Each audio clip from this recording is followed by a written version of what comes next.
Venerdì 16 maggio, Sant'Ubaldo Vescovo. È il 136esimo giorno dall'inizio dell'anno, ne mancano 229 al termine. Il sole sorge alle 5:38, tramonta alle 20:38. La luna si leva a mezzanotte e tramonta alle 7:58.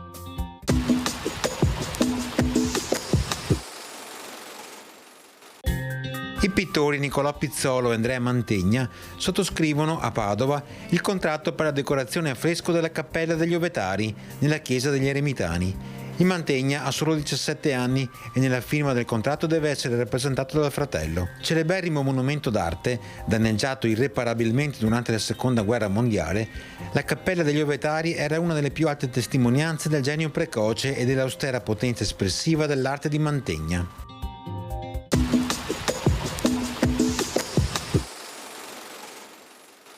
Le previsioni per domani: modesta variabilità con significativi spazi di sereno fino al mattino in genere e anche in seguito a sud. Nubi sparse via via più presenti sulle zone centro-settentrionali, ove da metà giornata in poi è possibile qualche precipitazione occasionalmente a carattere di rovescio temporale. Limite delle nevicate sui 2000-2300 metri.